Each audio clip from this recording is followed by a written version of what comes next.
Jolene. How are you doing? Yeah, good. How have been things since last time we saw each other? Good. I read up on a little bit on the outcomes of those tests. Okay. Do you have any questions about that? No, I'm just curious about the treatment today. Okay. I wanted to give you a little overview what we will do today. So at first, I would like to do an education with you, followed by us planning your treatment, and then going into the first treatment part. Okay. Okay. Do you have any questions? No. Okay. So first, I want to ask before I go to the education, what do you already know about pain? What I'm thinking is that I have like this. I think I have like, I don't know, something shifted in my back, and yeah, I think if I move it, then the vertebrae is going to slip, and I think it already slipped, and that's why I have this pain. Okay. So your understanding of pain is that it is coming from damage, or how do you understand? Yeah, I think it's something is off. So something is broken, or I don't know. I moved bad, and there's some kind of irritation, maybe. I don't know. Okay. All right. So at first, I would like to explain basic pain understanding. So, for example, when you cut your finger, so also like a damage. Okay. Then information gets sent through the nerves into your spinal cord, and the information then travels up into your brain. Okay. There, the information gets processed, and your brain decides if there's danger going on or if not. Okay.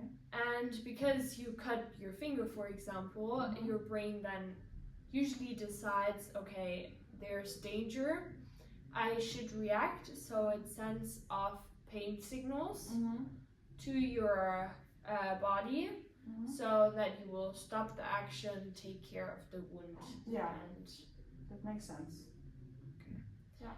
So, and sometimes there are situations where our brain interprets the situation in a wrong way. Oh. So it thinks that there is danger, but there actually isn't. Okay. So then it still sends pain signals, even though there's no damage. Okay, that sounds really odd. Okay. So for that, we have some situations where you can have central sensitization, which we found out is the case in you. Oh, so with the central sensitization inventory, if you remember. Yeah, I do. Yeah. There you have your whole nervous system being more aroused through various factors like stress, anxiety, or other emotions or feelings, which then make your spinal cord or a certain part of the spinal cord being aroused more. And all the information which is coming in is then summing up in this part and going together to your brain. So then your brain is already sensitized in the whole situation because there's too much information coming in. So then you feel pain or danger even though there is no actual danger. Okay. Do you like dogs? Yeah, my parents have one. Yeah, I like them. Okay. So then I have a little metaphor which I would like to use to explain the central sensitization with. So, for example, if you like dogs and you see one, you want to pet it. Yeah. You do it, but then all of a sudden the dog bites you.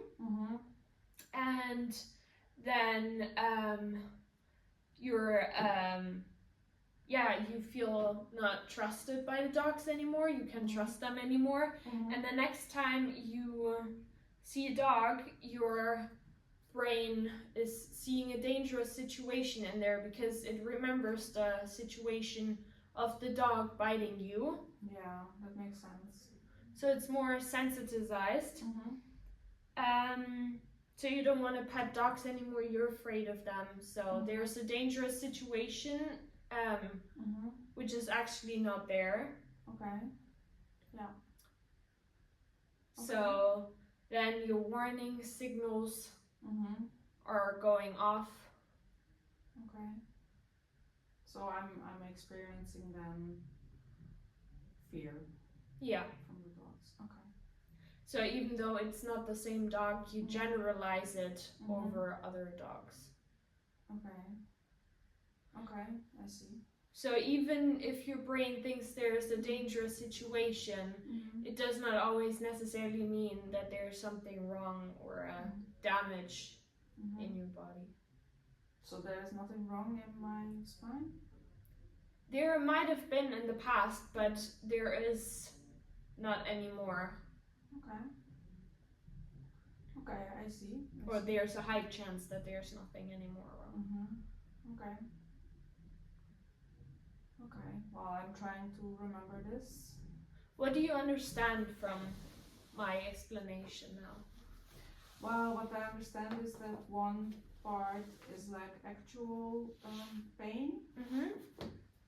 If I cut my finger, you mentioned, that my body is reacting, or if I'm bitten by a dog, then that's actual pain. And then after my brain interprets this pain as a signal almost in my brain, and then I'm becoming worried about the pain signal. So the pain is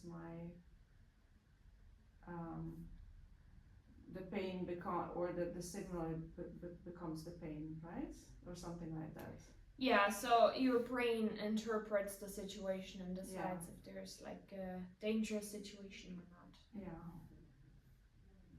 Yeah, so that my brain is interpreting this situation as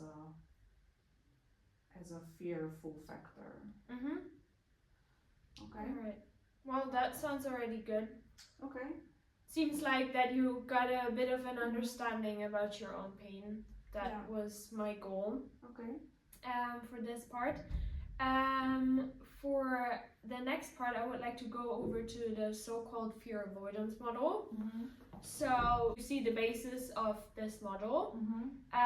So if you have an injury, you have a certain pain experience, and you have either a high or a low perceived threat. And if you have a high perceived threat, you normally go into the avoid circle, which is where you prioritize your pain and stop doing movements because of the pain, which is also affected by some certain factors like stress, anxiety, which I already mentioned in the beginning, which is then leading to fear of pain but also movement, causing you to avoid certain movements,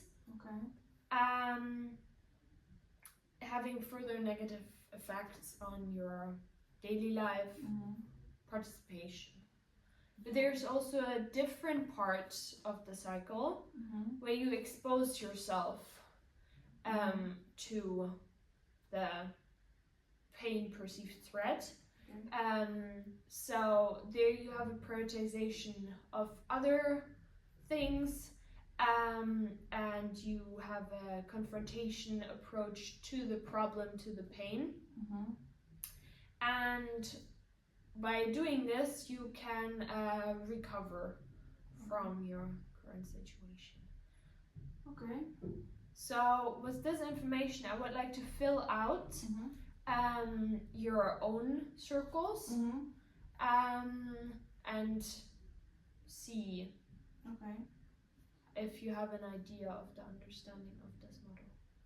Yeah, so in like I think in the beginning, that's when I had like this really bad back pain. So probably, yeah, that did not help. And then indeed I was trying to like avoid things. But then there was like this, yeah. So because I have a lot of stress in my life, and that's like ongoing for a while because I think told it to your colleague that like I'm in the middle of a divorce at the moment. And I'm really worried that my children is going to be taken away from me, and they are going to be moved to France because that's where my ex or well my partner is living. And yeah, it's really worrying of me as like a lot, and also because I'm studying, so there's like a lot of stress. Yeah. So yeah, it's yeah, I have no idea how to deal with this. And then now this back pain is just like it doesn't get better. So it's yeah, it's just life is so much. Yeah, I can totally understand that. So based on the information about the central sensitization which I just gave you, Yeah. What's your understanding? How does this affect the stress? Well, for sure it's not getting better with it. Yeah, probably what you told me that this is just making my I think what my brain is interpreting is like making it worse. So yeah, for sure it's not helping. But yeah, I don't really know what to do about it. Since the pain started getting worse, what do you notice from yourself? Did you change things? Yeah, I moved less because I really don't want to um, like have more pain because I just cannot deal with more pain and then more stress with the divorce and with the kids. So I'm trying to recover, or I try to recover. But I'm still not well, so that's why I'm here. Okay. And have you felt something changing because you moved less? Well, it did not become better. Okay. So yeah, I stopped running, and yeah, so I basically tried not to grab too heavy things. And also, as you could see, like I'm really not bending because yeah, yeah, maybe it's just a bad fear or something, but I'm just not comfortable with bending. Yeah. So getting less mobile. Also, as we saw, standing on the one leg was getting difficult for you. Yeah. I did not know that it's not this. I thought I'm fitter, to be honest. So I'm very surprised about this outcome. Okay. All right. What do you think could help you to come out of there? Well, I don't know really, but well, really avoiding it did not really help. So. Okay. So I remember that you told my colleague last time that you have some goals you would like to achieve. Yeah, I would like to go running again, and yeah, maybe playing with children. Yeah, I also remember climbing the stairs and regular or normally sitting down, getting up. Yeah, so yeah, exactly. So because those are affecting my whole life. So we have also like yeah, I have to climb chairs. I mean, we live here, so there's a lot of chairs and stairs as well. So I need to do that every day. So yeah, that would be helpful. Okay. And do you remember the ladder that we filled out? Yeah, with the standing up from the chair. Yeah, I do. So there we filled out the ladder based on your fear of standing up from a chair. Yeah. So this can also help us in gradually increasing your or decreasing your fear of coming Do you think that's a point where we can start? Yeah, maybe standing up from like a normal chair or so, or a higher chair. Not definitely not the low chair. Yeah, okay. Yeah. So going from this into our treatment plan. Okay. Our planning. So based on the things that we talked about, what do you think could help you? Well, it did not help that I was sedentary and I was taking a lot of rest because I still have the pain. So yeah, I don't know. I don't know what to do. Okay. I would like to decide with you about the part in the photo ladder where we start, but all over the weeks I would like to do some further education. Okay. Talk about stress management, give you some advice, and further about the somatization. Then, talking about graded exposure. I don't know if I mentioned this word to you before or if my colleague did. Yeah, I think it came with the letter, no? Yeah. So this is part where we choose from the ladder that we created, and then we gradually increase the activities on the ladder. Okay. And see how you're feeling about it. Okay. Yeah. Sounds good. Okay. Do you have any questions? No, I'm just a bit worried. Yeah, that's totally normal. I can understand this. But before we go over to graded exposure, I would like to tell you that in the beginning, it's probably going to happen that your pain increases. Oh, okay. This is a totally normal thing because your brain learned over the time to protect you. It thought that there's a dangerous situation and it wants to protect you from injuring yourself. But also there's some muscle pain possible, but there's it's a totally safe situation, so I'm going to make sure that nothing is going to happen. Okay. Good. Okay. So based on the ladder we did the last time, I have it here again. Okay. Where do you think we can start again? Start with the movement.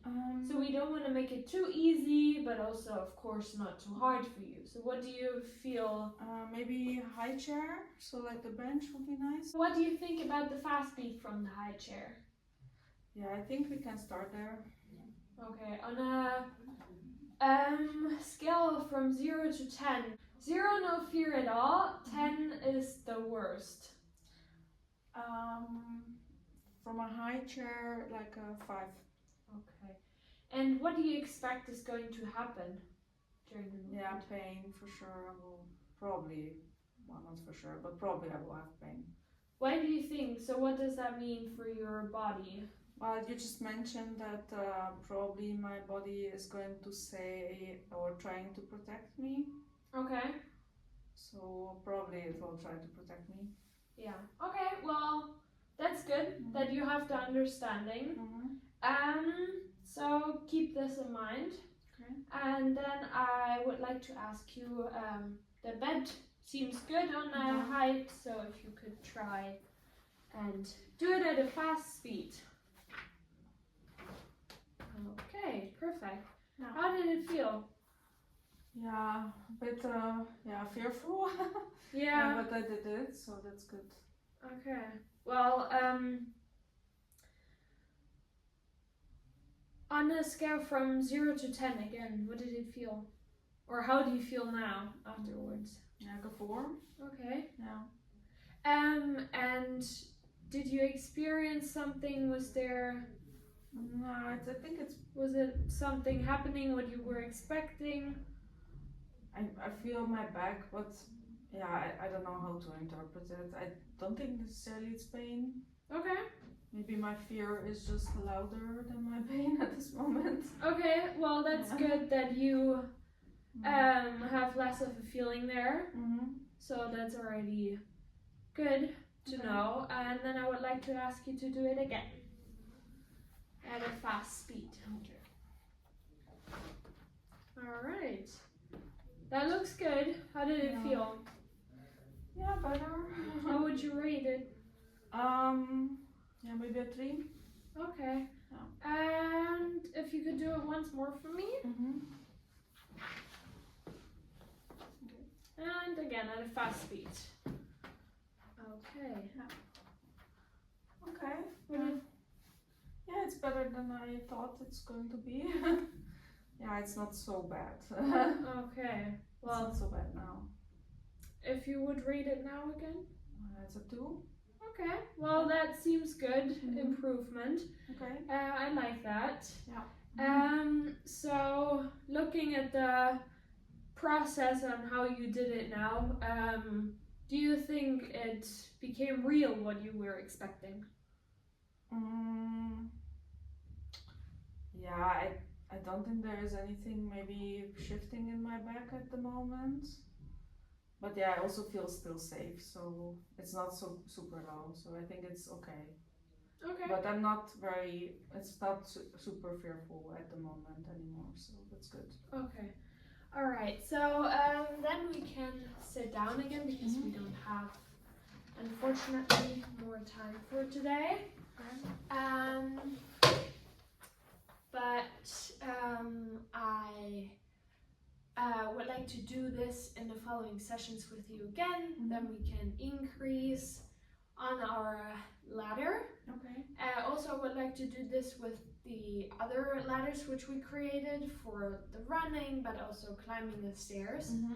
And yeah, for the home exercises, I would like you to do this too. Okay. When you feel safe, and try how that goes. Okay, I will try. Do you have any questions? No. Okay. Well, then I will see you next time again. Yeah, see you next time. Thank you. Bye.